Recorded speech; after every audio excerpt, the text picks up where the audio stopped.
survivors of Michael Myers create a vigilante group and pledge to put an end to his terror. Get ready to relive the adventure as we recap the story of horror and action film today, Halloween Kills, production year 2021.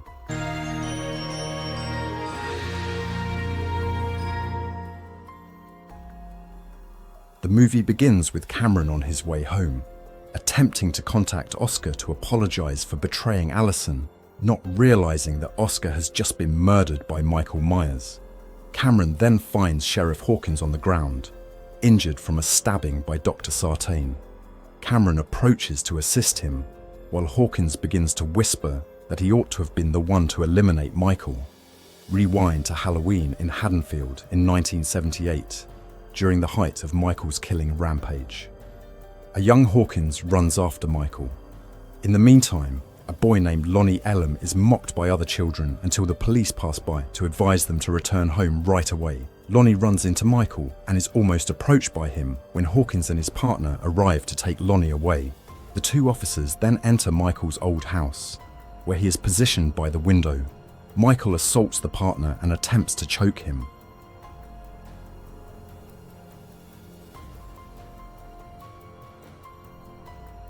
Hawkins comes in and attempts to shoot at Michael, but ultimately hits his partner in the throat.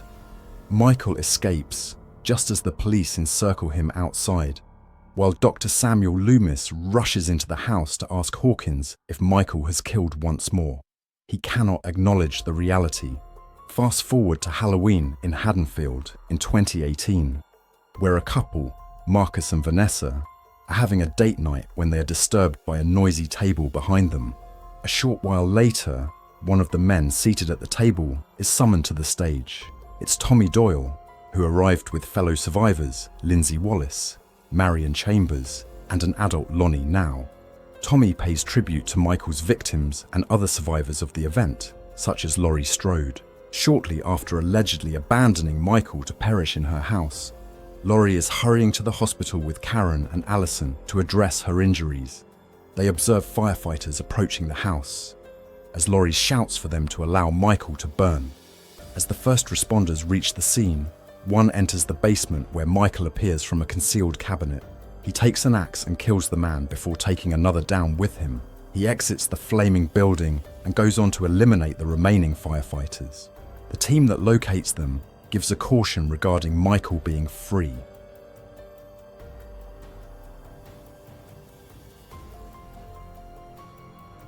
Marcus and Vanessa meet up with Tommy and his buddies for a drink. They receive notifications on their phones and learn from the news that Michael is out there, accompanied by another inmate who escaped alongside him. Tommy seeks to assemble a small team of individuals to come together and retaliate so that Michael can be permanently eliminated. Outside, Vanessa approaches her car and notices someone who looks like Michael sitting in the back seat. She rushes for assistance, and Tommy heads towards the vehicle, but the man within speeds off before colliding and escaping. The crowd assembles around the car and discovers no one inside, but it turns out to be the other inmate, who is anxious and scared. Michael ultimately harasses an older couple, Phil and Sondra, in their residence. He assaults Phil aggressively before seizing a light pole and plunging it into Sondra's throat. She then looks on in terror as Michael starts driving all the kitchen knives into Phil's body before taking one for himself and leaving. A pair, Big John and Little John, reside in Michael's former home. Trick-or-treaters come to see them, alleging that one of them bit into a candy containing a razor blade. The Johns rush to assist the girl, but it turns out to be a trick by their third friend to steal all their candy. The Johns scare the children with a tale about Michael, prompting them to flee. At the hospital, Karen allows herself to mourn the loss of her husband Ray. Sheriff Barker arrives to tell her that Michael is alive after the house fire, and Allison hears it. Cameron visits to reconnect with Allison, who pardons him for being unfaithful. Tommy and his friends show up to gather more people to confront Michael, giving an inspiring speech and encouraging everyone to chant, "Evil dies tonight." Allison teams up with Cameron and Lonnie, Cameron's dad, to search for Michael, while Marcus and Vanessa accompany Marion and Lindsay, Before she departs, Alison places a knife beneath Laurie's pillow in case Michael arrives. Lindsay, Marion, Marcus, and Vanessa discover a playground where they see the earlier trick-or-treaters on the swing set. Lindsay approaches them to send them home, but they are aware Michael is nearby and believe he's merely attempting to frighten them. They come to understand the truth upon seeing Michael grasping the detached head of their friend. The children flee before Michael attempts to assault Lindsay. She succeeds in concealing herself, but he subsequently seeks out the others.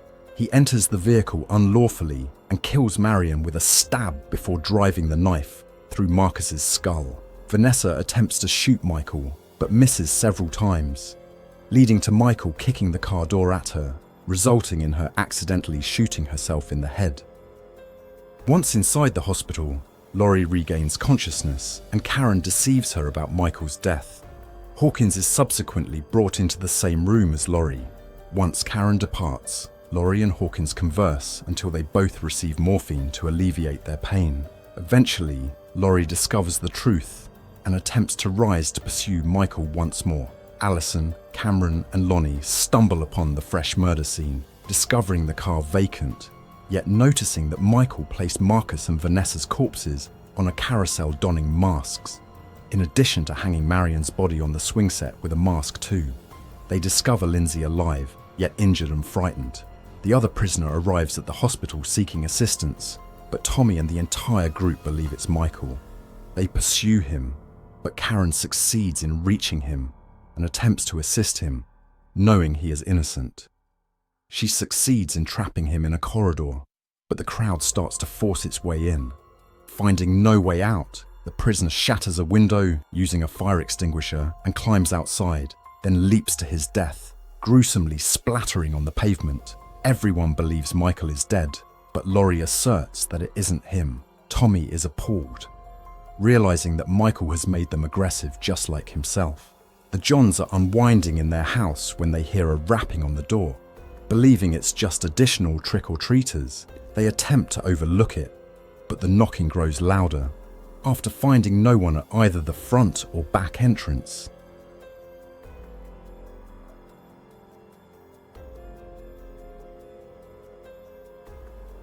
Big John heads upstairs to check on a sound. Michael shows up and thrusts a knife into his armpit before brutally digging out his eyes and smashing his skull. Little John discovers his body and confronts Michael just before he is also killed.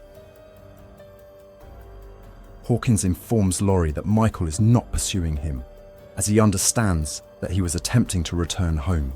He remembers the night he nearly apprehended him, but he stopped another officer from shooting Michael in the head, believing that Michael was still human. It was his biggest sorrow. Knowing that Michael is at his former residence, most of the mob, featuring Alison and Karen, head towards the area. Alison, Cameron, and Lonnie enter the house. Cameron subsequently discovers Lonnie's lifeless body hidden in the attic before Michael assaults Cameron, hurling him into the railing before ruthlessly breaking his neck. Alison shouts at Michael to come for her after he throws her down the stairs and fractures her leg. Karen enters and attacks Michael with a pitchfork before taking his mask.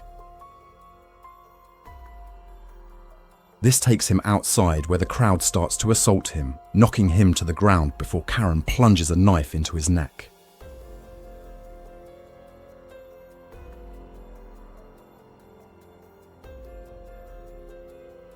At the hospital, Laurie discusses Michael's strength, convinced he grows more powerful with each life he claims. During this time, Sheriff Brackett aims to be the one to shoot Michael in the head as revenge for him murdering his young daughter 4 decades ago.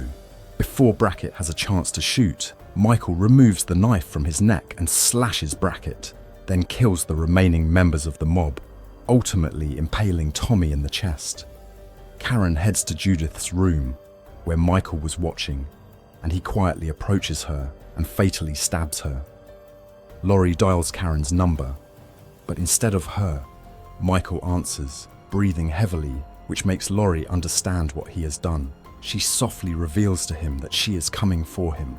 Laurie takes her knife and begins to exit the hospital, prepared for the final retribution.